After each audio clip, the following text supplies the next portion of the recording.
Thanh Dong, le héros mythique des Vietnamiens de l'époque antique.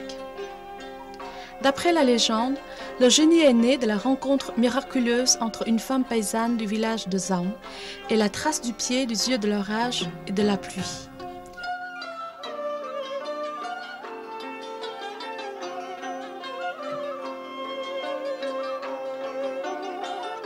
À 3 ans, le petit garçon s'étire en devenant un généralissime, commandant les troupes pour battre contre les ennemis.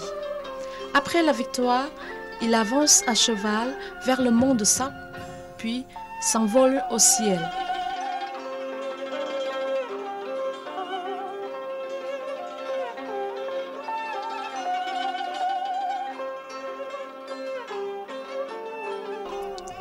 La légende est illusoire, mais l'image grandiose du céleste guerrier est vénérée par les Vietnamiens comme un vrai saint dans leur histoire.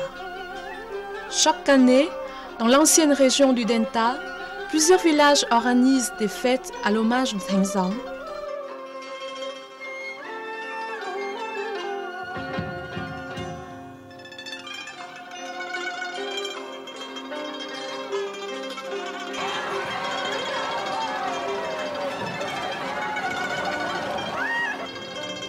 La plus grande d'entre elles se déroule au temple de Phu Dong. Depuis le XIe siècle, les fêtes de Phu Dong sont considérées comme des plus intéressantes et plus attirantes dans le Den Ta du nord du Vietnam.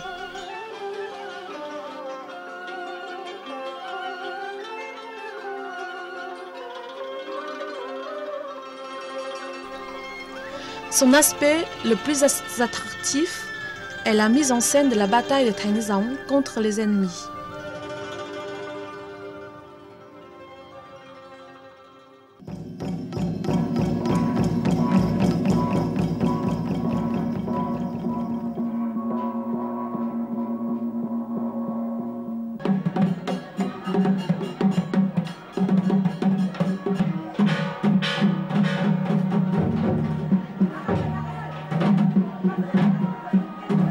Dans cette fête, ce jeune homme reçoit une tâche honorable de jouer le rôle de Hiệu Cơ, gardien du drapeau de commandement. Le général à la tête de 6 généraux des troupes de Thanh Dong. Selon la coutume, ces gardiens du drapeau doivent faire le rituel devant le roi céleste dans le temple avant de jouer le spectacle.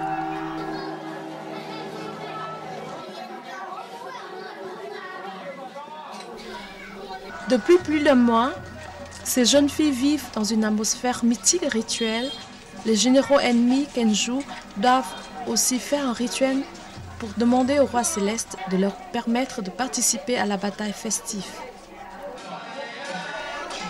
Le spectacle mobilise aussi des centaines de jeunes gens et d'enfants pour jouer les soldats auxiliaires et des chanteurs de Ai Lao racontant l'histoire de Thanh Dong.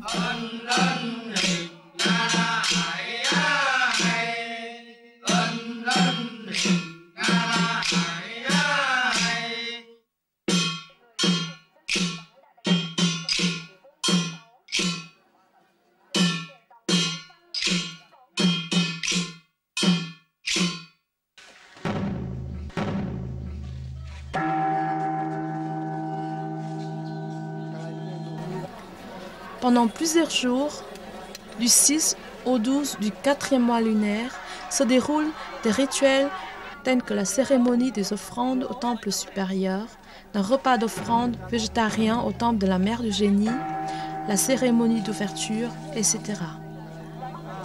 La procession de l'eau est un des rituels les plus importants, faite par des troupes de Thanh Dong elles-mêmes pour ramener de l'eau sacrée du puits du temple de la mère du génie afin de laver leurs arbres.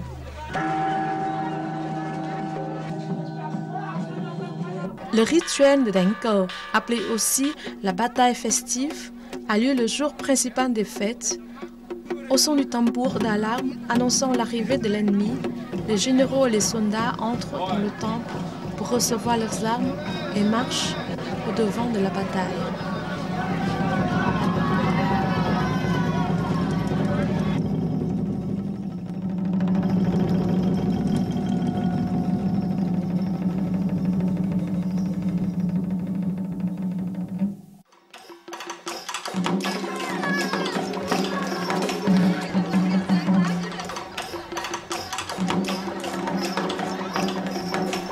À la tête des troupes se placent les deux Tioko, commandant de l'avant-garde, puis sur le Hyochom, commandant du tambour, le général sur la gauche, le Hyochiang, commandant du gong sur la droite, le Hyoko, gardien du drapeau de commandement, et à la fin, le cheval céleste.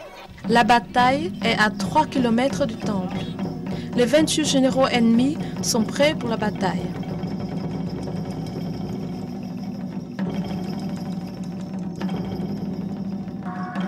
Le champ de bataille est symbolisé par 3 nattes. La troupe d'avant-garde vérifie les champs de bataille. La troupe d'Ai Lao chante en racontant la bataille qui va avoir lieu.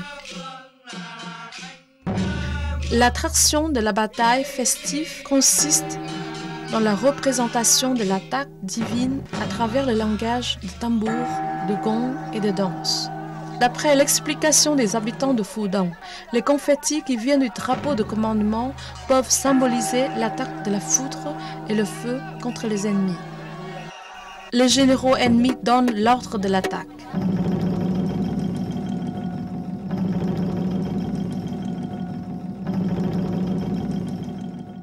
Le général gardien du drapeau entre dans la bataille. Il doit faire 3 combats sur 3 nattes, chacune représentant un champ de bataille avec un bol renversé sur une feuille de papier blanche. Le bol symbolise la montagne, le papier les nuages. La danse du gardien du drapeau signifie que les troupes sont en train de traverser les montagnes et les nuages, en faisant la peine au feu, au vent, au tonnerre et à la foudre d'attaquer les ennemis, au milieu des hurlements des troupes.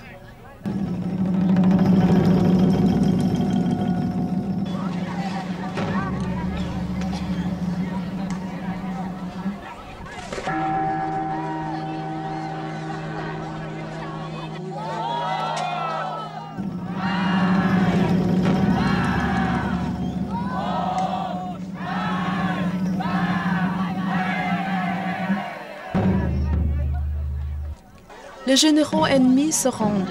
La bataille s'achève. Les troupes de Tengzong avancent fièrement pour capturer les généraux ennemis et conduisent les prisonniers dans le temple. Les généraux rapportent la victoire au roi céleste, retournent leurs armes dans les airs sacrés, puis retournent à leur vie ordinaire.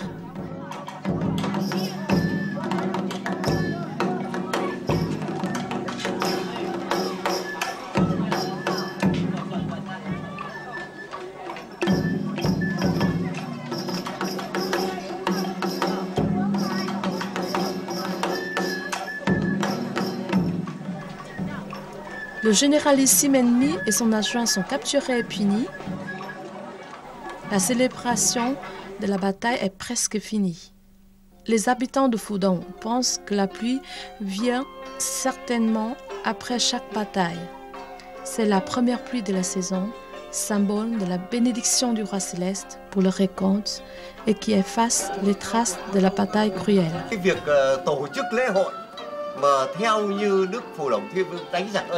Để cứu nước thì cũng đã được nhân dân ở đây rất tôn trọng, mô tả cái việc đánh trận của Phù Đổng Thiên Vương mà vẫn được mọi người rất là ưỡng mộ. Hiện nay nếu được nhà nước Cộng hòa xã hội chủ nghĩa Việt Nam và UNESCO mà công nhận ra được cái lễ hội này thì chúng tôi sẽ đảm bảo và giữ gìn nguyên vẹn của cái lễ hội cổ truyền